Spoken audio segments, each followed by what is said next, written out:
कल्पना कीजिए एक ऐसी दुनिया की जहां 100 साल पहले ही वायरस से सभी इंसान मर गए हों और जो मुट्ठी भर इंसान बचे हों वो अंधे हैं उसी वायरस की वजह से, और उनकी आगे की सारी पीढ़ियां भी अंधी ही पैदा हों। पैदाइश से ही अंधे होने की वजह से इनके कान और बाकी इंद्रियां इतनी विकसित हो चुकी हैं कि अब इन्हें आंखों की कमी महसूस ही नहीं होती। ये जरा सी आहट से भी सब कुछ समझ जाते हैं, लेकिन फिर भी अगर ऐसी दुनिया में किसी के पास आंखें हो और वो देख सकता हो तो क्या वो दुनिया बदल देगा। ऐसे ही एक इंसान था जर्ला मेरेल, जो बाकियों से अलग था कि वो देख सकता था, और इसने जब मागरा के साथ संबंध बनाए तो उसके जो बच्चे पैदा हुए वो भी देख सकते थे। पर जर्ला मेरेल भाग गया और मागरा से बाबा बोस ने शादी कर ली और उसके बच्चों को अपने बच्चों की तरह ही पाल पोस कर बड़ा करा, और ये दोनों बच्चे पूरी तरह से देख सकते हैं। पर रानी केन जर्ला मेरेल और उसके बच्चों के पीछे सालों से पड़ी हुई है। उसे हर हाल में जर्ला मेरेल के बच्चे चाहिए, जिसके लिए इसने अपने कमांडर टमकटी से सैकड़ों गांव जलवा दिए और न जाने कितनों को ही मौत के घाट उतरवा दिया। और इसके साफ आदेश हैं कि जो भी देख सकता है वो विच यानी चुड़ैल है, उसे जिंदा ही जला दिया जाता है रानी के आदेश अनुसार। पर रानी के मंसूबों पर पानी फेरने के लिए इतिहास का सबसे खूंखार योद्धा बाबा बोस उसके सामने खड़ा है। पर क्या ये पूरे राज्य से अपने बच्चों को बचा पाएगा? चलिए पता करते हैं इस शानदार सीरीज के दूसरे पार्ट में। अगर आपने पार्ट 1 नहीं देखा है तो इसके बाद देख सकते हैं। तो पिछले पार्ट में हमने देखा कि रानी केन को बाबा बोस के ठिकाने का पता चल चुका है, और अब सीरीज की शुरुआत में हम देखते हैं कि टमकटी अपने सिपाहियों के साथ इनके काफी करीब आता जा रहा है, और इधर मागरा बहुत खास पोटली निकालकर अपने पास रख लेती है, और जब ये बाहर आती है तो गैदरबैक्स सबको बाबा बोस और उसके बच्चों के खिलाफ भड़का रहा होता है। तभी काफुन गैदरबैक्स के गले पर चाकू रखकर उसे पकड़ लेता है, और बाबा बोस की बेटी हानिवा कहती है कि हमें यहाँ से फौरन निकलना होगा। इसीलिए बाबा बोस अपने परिवार और खास लोगों को लेकर नदी की ओर चला जाता है। पर जैसे ही ये काफी दूर निकल आते हैं तो बाबा बोस का बेटा गैदरबैक्स को मारने के बजाय उसे जिंदा ही छोड़कर चला जाता है, और ये इसने बहुत बड़ी गलती कर दी है। और इधर हम देखते हैं कि टमकटी इनके कबीले में आ चुका है और ये इनसे कहता है कि मुझे जर्ला मेरेल के दोनों बच्चे चाहिए। पर तभी ओल्ड लेडी कहती है कि वो दोनों बच्चे यहाँ से अरसे पहले ही जा चुके हैं, अब हमें उनके बारे में कुछ नहीं पता।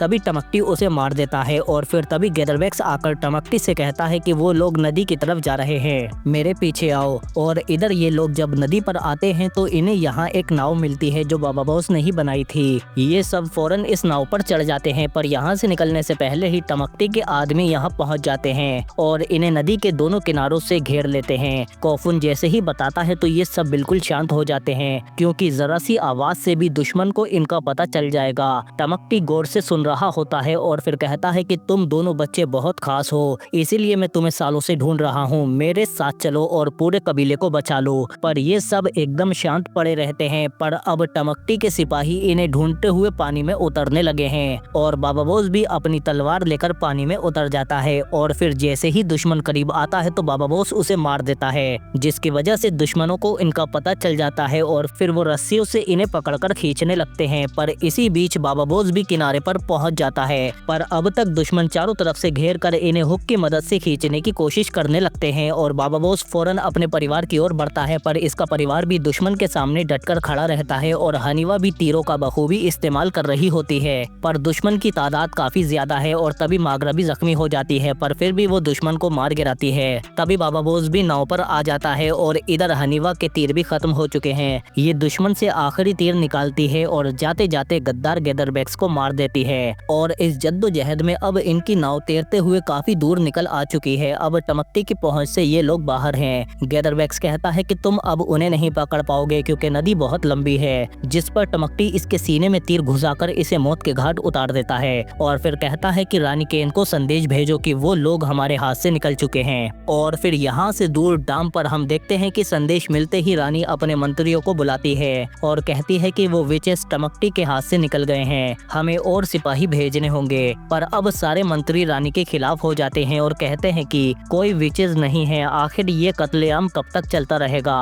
कब तक तुम अपने निजी मकसद के लिए हमारे सिपाहियों की कुर्बानी देती रहोगी? सालों पहले वो जर्ला मेरेल तुम्हें छोड़कर भाग गया जिससे तुम प्यार करती थी, पर अब बस बहुत हो चुका। और फिर इधर हम देखते हैं कि इन लोगों को नाव चलाते चलाते शाम हो जाती है, और कॉफुन कहता है कि हम जर्ला मेरेल के बताए हुए रास्ते पर ही हैं और हमें उस तक पहुंचने के लिए उसके बताए हुए रास्ते पर सीधे चलना होगा।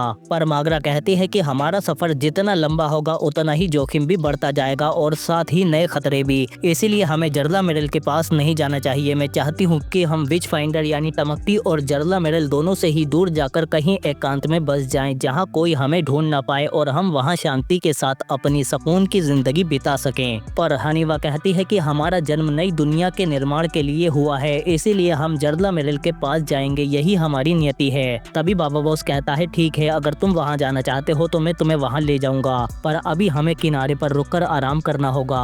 और इधर हम देखते हैं कि टमकती भी नदी के किनारे किनारे इनकी ओर ही बढ़ रहा है, पर अभी भी ये काफी पीछे है। और यहाँ से दूर डैम पर हम देखते हैं कि रानी के करीबी साथी उसे मारने की प्लानिंग कर रहे होते हैं कि रानी को मकड़ी से कटवाकर मरवा देंगे ताकि किसी को कोई भी शक न हो पाए, क्योंकि उसने अपनी खुदगर्जी में काफी खजाना खाली कर दिया है। अगर ऐसे ही चलता रहा तो वो जल्दी ही हमें बर्बाद कर देगी। पर जल्दी ही ये खबर रानी केन तक पहुंच जाती है कि सभी मंत्री इसे मारने की प्लानिंग कर रहे हैं। और फिर इसके कुछ देर बाद हम देखते हैं कि जब ये रानी को बुलाकर कहते हैं कि आज त्योहार के मौके पर आपको परंपरा के अनुसार चिड़िया को आजाद करना होगा, तो तभी हम देखते हैं कि पिंजरे में चिड़िया की जगह जहरीली मकड़ी है और ये रानी से कहते हैं कि आपको चिड़िया को हाथ से पकड़कर बाहर निकालना होगा। पर रानी समझ जाती है और इन सबको जल्दी ही मौत के घाट उतार देती है और बाकियों को भी मरवा देती है। और फिर यहाँ से दूर मागरा और बाकी सब नदी के किनारे आज रात यहीं ठहरने का इंतजाम कर लेते हैं। और मागरा अपनी बेटी से कहती है कि तुम्हारे पिता जर्ला मेरल के ऊपर नई दुनिया बनाने का जुनून सवार था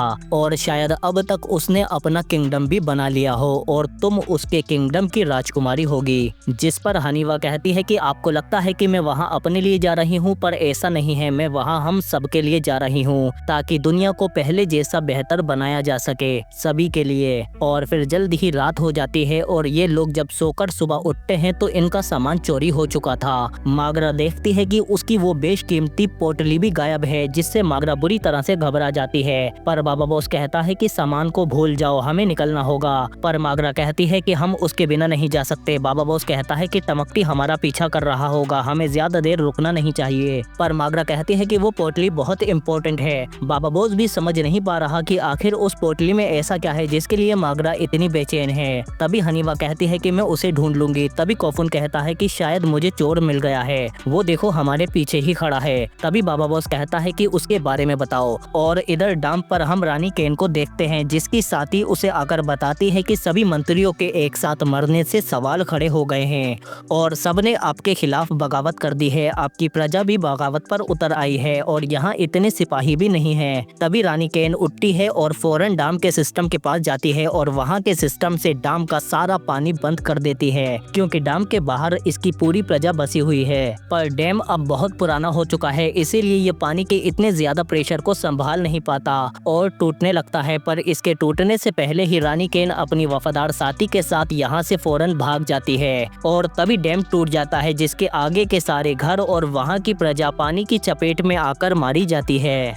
और इधर हनीवा जब उस चोर के पीछे भागती है तो वो एक भूल भुलैया जैसी जगह में जाकर छिप जाता है जो इसने ही प्लास्टिक से बनाई है। और हनीवा जब उसे ढूंढते ढूंढते सामान तक पहुंचती है तो वो इसके पीछे ही खड़ा होता है। तभी बाबा बॉस और कोफुन को हनीवा की चीखने की आवाज सुनाई देती है। ये दोनों फौरन उसकी ओर भागते हैं और जब ये अंदर पहुंचते हैं तो हनीवा बेहोश थी। तभी वो चोर इन पर भी हमला कर देता है और ये कोफुन को मारने ही वाला था। तभी बाबा बॉस आ जाता है और इस चोर को इतनी मजबूती से जकड़ लेता है कि अब ये मरने के बाद ही निकलेगा। पर तभी हनीवा होश में आ जाती